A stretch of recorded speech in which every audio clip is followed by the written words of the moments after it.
everyone, my name is Mari, and I have two questions. How many of you check Twitter every day? Okay. How many of you read the news every day? Okay, well, actually, there are more people than I thought. I was going to say, after today, I promise you that you are going to want to know more about the news. The rise of the social media has had a huge impact on how we discover, digest, discuss the information. Before, people would just read newspaper or watch the television, watch the news on the television. There were few choices, and it was all centralized. There were fewer distractions back then too. Worst case is someone come to your door, or you get a phone call on the only phone you have. Wait, you know that there was a time that we only had one phone, right? For the whole family. Now you have all these apps on your phone, and imagine you're on a Twitter right now. You're scrolling, and you find interesting news article. You jump to the site, and while you're reading it, you get the notification on the top. You manage to ignore it, and while you're reading, you see the ads on the article. And that reminds you of the shoes you wanted to buy. You take a break on reading, and you go to Instagram a little bit to see the shoes. And then you started looking at your friends' stories, and guess what? You forget about the articles. Doesn't it sound familiar, right? So, internet is fun and addictive place. There's so much appealing content everywhere, and some people use software to block themselves from checking social media after a while because of the constant distraction. Now, I don't want to sound too weird, but this is how I think. So, social media is like a huge grocery store. I know, let me explain. So again, imagine you're at a grocery store, okay? Imagine you're at a grocery store, and you're walking around. And there's a section for fruits, there's a section for meat, section for vegetables, and you can pick up an apple at the fruit section. You can buy it, or you don't have to buy it, right? And you can keep walking around in the grocery store. And I thought it was similar to social media world. So you're on a Twitter, you can engage on some tweet, or you could walk around browsing and go to the Instagram to find interesting photo to like, or you can just go to a different app. So welcome to the large social media world and the new generations. All the posts on the social media are like the products at the store. Some cool Instagrammer posted a cool photo. Some famous entrepreneur tweeted about his girlfriend. It's all at the store trying to grab your attention.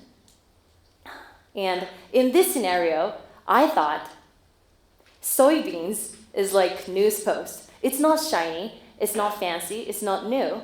It's always being at the store, and we see it all the time. So how can the news post / soybeans compete with fatty, juicy meats or delectable fresh foods? And is it possible for a media company to compete in this social media world? So I'm so amazed every time I see the content from US news publishers, because they reshape the format for each specific platform, and they tell stories in audio, text, pictures, and videos for each specific platform. It's like they are taking soybeans and turning it into soy sauce, soy milk, or tofu for each section, and then packaging it well to grab the attention from the customers. Here's the data.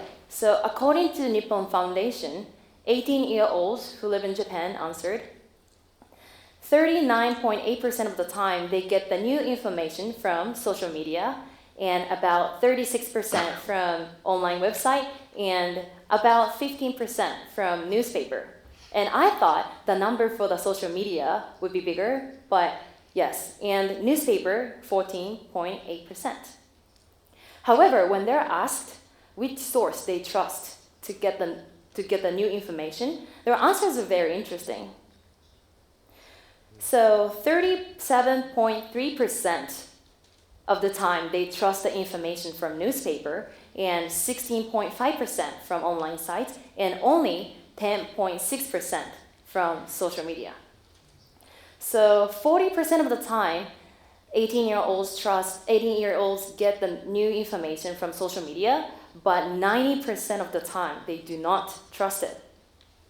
So younger generation are smarter than they're given credit for. They see what's trending on social, but they don't take it as face value. Therefore, newspaper is not read, but trusted. And social media is used quite often, but not trusted. And so how can 18-year-old younger generation get their news, right? So this gap is the challenge that Japanese media companies are facing. They need to evolve and they need to change the format for younger generations. And they need to make them feel comfortable trusting the online media content. I believe that they can start from communicating with younger generations to get to know about them more, because our future is in their hands. So please hold on tight a little bit, because the media companies are trying to change. Now, what's next? Now it's you. I started seeing more news articles about LGBTQ with pictures of many people doing the LGBTQ demonstration from around 5 years ago. And my friend told me those news had saved her. When she came out to her parents, she asked them to read the news.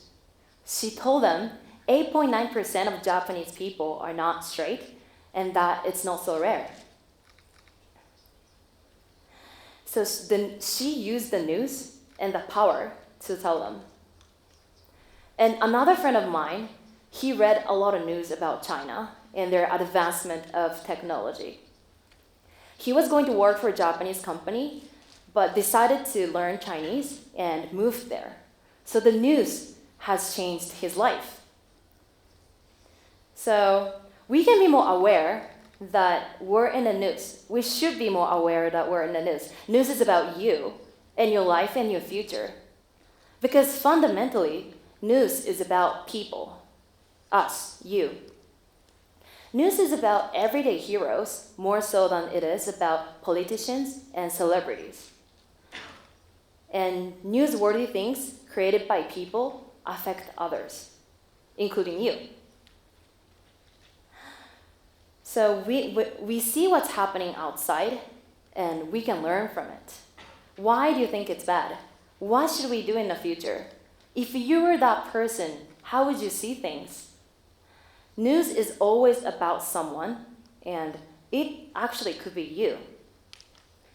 So take some time out every day to take in some news and open the world. So let's say if you're ready to open your world, you finally stopped and picked up the soybeans, and this is the first big step for everyone, especially for Japanese youth. So it's great. And you're finding the news from a bunch of sources like social media or like you got shared from your friends. So here's one thing I really want you to be careful about. I want you to not make an instant judgment. Please try not to make an instant judgment. Human brains want to categorize things and comprehend stuff as fast as possible. They want to know who the bad guy is and who the victim is. They want to reinforce a belief that they already have. But the reality is not that simple. Plus, news is usually told from a single perspective. So what should we do? We need to establish our own perspective. When the hashtag #MeToo movement came to Japan, some people revealed their experience. However, the conversation started from the hashtag #MeToo was not something that I had imagined to be. Many people on Twitter were criticizing and dissing about the people who had come out. And people are not really talking about the core fundamental problem our society had. Instead, they jump to conclusion about who's right and who's wrong. And I was really, really sad to see that. And I know that we're smarter than this. I believe that we can be smarter than this. Even when many people are talking about one side that they're supporting and being defensive and offensive at the same time, you don't have to take either side. Because you can actually come up with your own perspective and create a new path. If you try not to make an instant judgment, actually you're contributing to connect the world better. You know why? Because when someone is talking about one side and being protective and offensive, they're actually dividing the world. They're actually dividing our society. So it's okay you have different opinion with others. It's okay your friend doesn't agree with you. We can learn, agree to disagree. You don't have to take either side. What we're going to do, we're going to change the dynamic. When we see the news, we think. Sometimes media companies trying to make up someone a villain, or trying to make someone look bad to get attention, or make us angry to get high engagement. But just remember, we're smarter than that. We're smarter than being fooled by media companies or others. So when we see the news, we think. If you try not to make an instant judgment, you're actually furthering the conversation. When I was 25, I joined HuffPost, which is one of the largest news publishers in the world. But did I know all the news happening? And did I know all the history and the reasons and all the information behind it? I don't think so. I did a lot of research, but I don't think anyone can know all the aspects of one piece of news. And the truth is, you don't have to know everything to talk about news. You don't have to be an expert to be able to discuss news. I really want the silent majority to speak up. Because today we're all members of the media. Discussing and voicing out your opinion can actually impact society. Isn't it amazing that our voice is so powerful? And I believe that talking about issues can lead us to a better understanding of others and learning different opinions and cultures and value of the differences. It's easier when you talk only with the people with similar background, similar beliefs.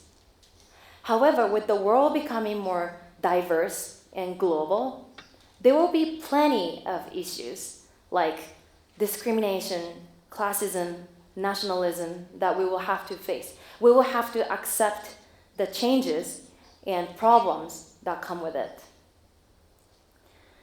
So this is my conclusion. Media companies are struggling to change and evolve for younger audience. But it is very important to deliver the news to them. And we can avoid inciting arguments and triggering the opposition by not making an instant judgment. And from there, we can talk, understand, and respect each other. If you open a dialogue, others can reciprocate and learn. So embrace the news, and we can find a new path. Thank you.